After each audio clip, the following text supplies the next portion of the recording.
샬롬! 오늘도 이 새벽에 하나님을 예배하기 위해 나오신 성도님들을 환영하고 축복합니다. 오늘 하나님이 우리에게 주시는 말씀은 마태복음 18장 11절에서 20절까지의 말씀입니다.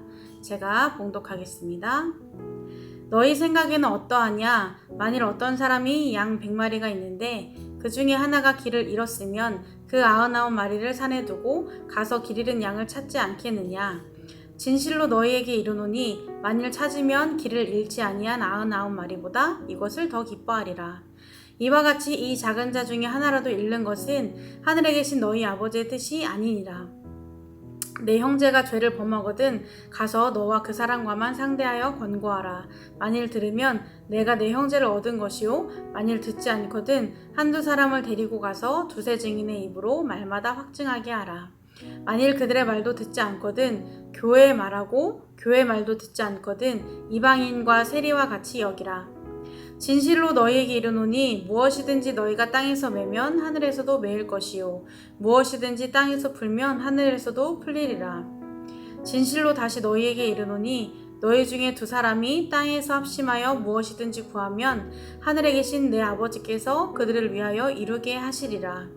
두세 사람이 내 이름으로 모인 곳에는 나도 그들 중에 있느니라. 아멘. 저는 중학교 2학년 겨울 수련회에서 예수님을 처음 만났습니다. 그 전까지는 부모님을 따라서 의미 없이 교회를 다녔었습니다. 처음으로 간 수련회에서 예수님은 저를 만나주셨고 새로운 삶을 살게 하셨습니다. 예수님은 죄로 가득한 저를 잃어버린 양이었던 저를 끝까지 포기하지 않으시고 저를 구원해 주시기 위해 세상의 위험으로부터 지켜주시기 위해 먼저 찾아와 주셨습니다. 그리고 저를 깊은 웅덩이에서 건져 주셨습니다. 그리고 그 은혜로 지금까지 살아왔고 지금도 살아가고 있습니다. 가끔 그런 생각을 하게 됩니다. 내가 지금 사역을 하지 않고 있다면 무엇을 하고 있을까? 하나님이 나를 사용해 주시지 않으면 무엇을 하며 살고 있을까?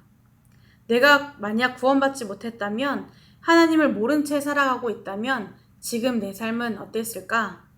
사실 상상이 잘 되진 않습니다. 청소년 시절에 하나님을 만났고 그때부터 지금까지 쭉 함께 해왔기 때문에 상상이 잘 되진 않지만 그럼에도 만약 지금까지 구원받지 못한 삶을 살고 있다면 지금 내 삶에 하나님이 계시지 않았다면 저는 굉장히 우울하고 소망 없는 삶을 살고 있었을 것 같습니다. 아직도 길을 잃고 목적 없이 헤매고 있을 것 같습니다. 그래서 하나님이 저를 좀 일찍 만나주셨나? 라는 생각이 들기도 합니다. 하나님은 저를 만드셨고 이 세상에서 저를 가장 잘 아시는 분입니다. 저에게 가장 좋은 뜻과 계획을 가지고 계신 분이기에 저의 미래를 다 아시고 정확한 때에 하나님의 정확한 때에 저를 찾아와 주셨다고 확신합니다.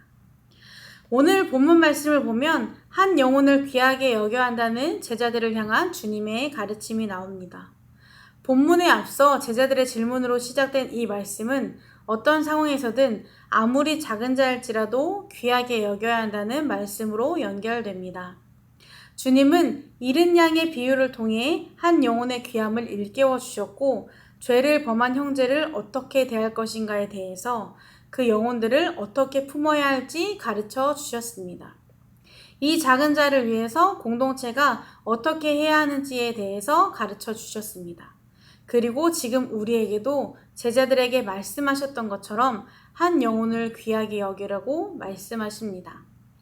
그런데 주님은 제자들에게 그리고 우리에게 이렇게 해라 저렇게 해라 말씀으로만 하신 것이 아니라 직접 먼저 삶으로 보여주셨습니다. 우리에게 먼저 참된 목자로 선한 목자로 오셨습니다. 제자들은 예수님과 함께 하면서 예수님의 사역을 돕고 예수님이 승천하신 후에는 사도의 삶을 살면서 예수님의 뒤를 이었습니다.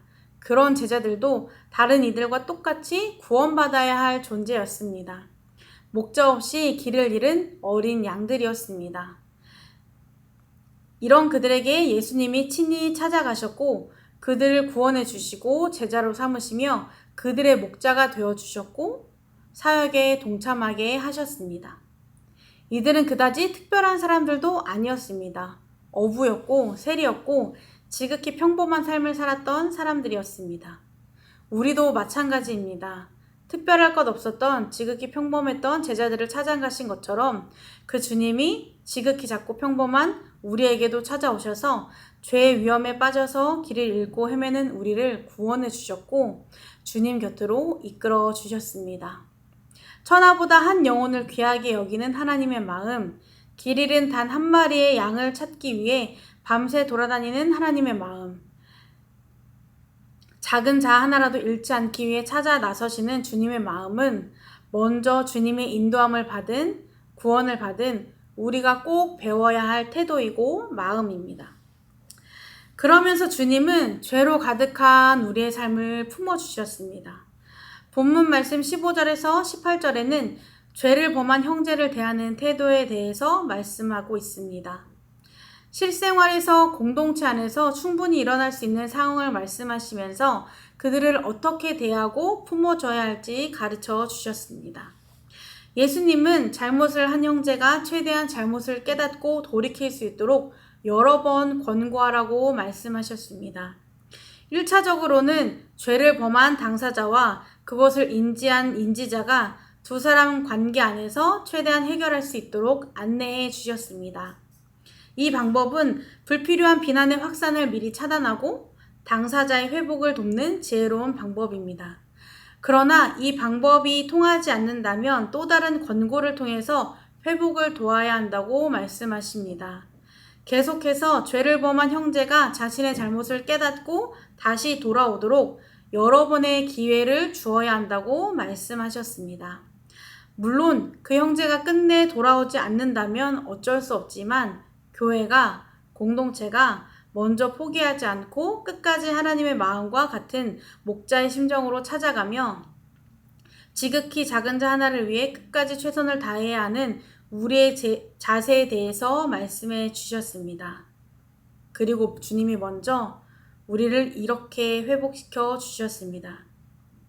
예수님이 먼저 자신의 목숨을 다해 죄로 가득한 우리를 품어주셨고 회복시켜 주셨습니다. 죄에 빠져 허덕일 때, 그 깊은 수렁에 빠져서 벗어나고 있지 못할 때, 죄가 주는 잘못된 쾌락을 누리며 살 때 조용히 우리에게 찾아오셔서 주님의 보혈로 깨끗하게 씻겨 주셨습니다. 잘잘못을 따지지 않고 우리의 죄를 공공연하게 드러내시지도 않고 주님의 그 놀라운 희생과 사랑으로 깨닫게 하시며 우리를 용서해 주시고 회복시켜 주셨습니다. 한 번에 깨닫지 못하면 깨달을 때까지 몇 번이고 찾아오셔서 회복의 길로 인도하여 주셨습니다. 사실 공동체 안에서 죄를 범한 잘못을 한 형제를 용서하는 것은, 품는 것은 쉽지 않습니다. 물론 죄의 크기에 따라 달라질 수도 있겠지만 그것을 판단하는 것도 쉽지 않고 무엇보다 그 죄로 인해 상처받는 피해자가 생길 수도 있기 때문입니다. 그럼에도 불구하고 우리가 그들을 포기하지 않고 찾아가야 하는 이유는, 그들을 품어야 하는 이유는 똑같은 입장이 있었던 우리가 주님으로 인해 먼저 용서받았기 때문입니다. 어쩌면 그보다 더했을 우리의 죄를 주님으로 인해 깨닫게 되었고 회복의 은혜를 누렸기 때문입니다. 우리가 먼저 끊임없는 주님의 사랑을 경험했기 때문입니다. 주님이 주신 믿음의 공동체를 통한 사랑과 회복을 경험했기 때문입니다. 그래서 우리도 길을 잃고 헤매는 그들에게 똑같은 돌봄의 공동체가 되어야 합니다. 예수님은 공동체의 중요성을 말씀하시면서 잃은 양을 위해 함께 마음을 모으라고 말씀하십니다. 한 사람을 위해 끝까지 최선을 다하는 제자도는 결과만큼 과정도 중요합니다. 잃은 양의 회복을 위해 공동체가 함께 목자의 심정으로 마음을 모을 때 주님이 함께 하신다고 말씀하셨습니다. 우리가 그 잃은 양들을 위해서 마음을 모으고 기도할 때 주님이 앞장서서 일하실 것입니다. 주님은 우리보다 더 간절한 마음으로 잃은 양들이 돌아오기를 바라시기 때문입니다. 주님의 이름으로 모인 공동체가 그 자리에 주님이 함께 하심을 믿고 구할 때 하나님은 그 기도를, 그 뜻을 이루어 주신다고 말씀하셨습니다. 그래서 우리는 목자의 심정으로 함께 마음을 모아 그들을 품어야 합니다.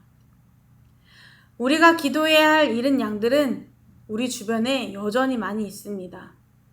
비단 죄를 지어서 떠난 영혼들 말고도 여러 이유로 교회를 떠나 주님을 떠나서 길을 잃고 헤매는 양들이 너무나 많이 있습니다. 우리는 그들을 위해 기도하며 찾아가야 합니다. 왜냐하면 우리가 먼저 그 은혜를 누렸기 때문입니다. 우리가 먼저 주님의 사랑으로 회복과 돌봄을 경험했기 때문이고 지금도 그 은혜를 누리고 있기 때문입니다. 우리도 주님을 만나기 전까진 똑같이 길을 잃고 헤매는 양이었습니다. 주님이 우리를 찾아오지 않으셨다면 지금도 여전히 죄의 길에서 헤매고 있을 것입니다. 이제는 우리가 먼저 받고 누리고 있는 그 은혜와 사랑을 흘려보낼 때입니다. 여전히 주님은 공동체에서 떨어져 길을 잃고 헤매는 양들을 찾아다니십니다. 원수의 위협에, 죄의 위험에 더 깊이 빠지지 않을까 염려하시며 다시 돌아오기를 간절히 바라십니다.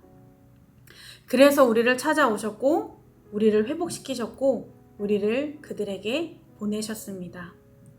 우리 기쁨이 되는 교회 공동체가 우리에게 먼저 선한 목자가 되어주신 주님처럼 한 영혼을 천하보다 귀하게 여겨 밤낮 없이 잃은 양을 찾아다니시는 하나님의 심정을 품고 오늘도 길을 잃고 헤매고 있을 그 영혼들을 위해 마음을 모아 그들의 회복을 위해 기도하며 찾아가고 품어주고 돌보아주는 한 영혼을 귀하게 여기는 주님이 기뻐하시는 공동체가 되기를 소망합니다.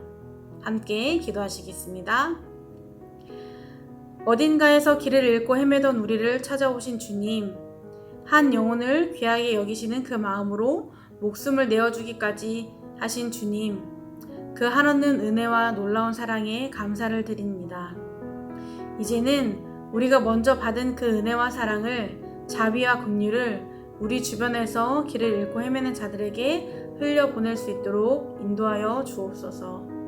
주님이 세우신 공동체답게 우리의 선한 목자이신 주님의 심정을 품고 그들을 향해 나아가는 우리의 삶이 될 수 있도록 인도하여 주옵소서. 예수님의 이름으로 기도드립니다. 아멘. 이 시간 두 가지 기도 제목을 놓고 함께 기도하겠습니다.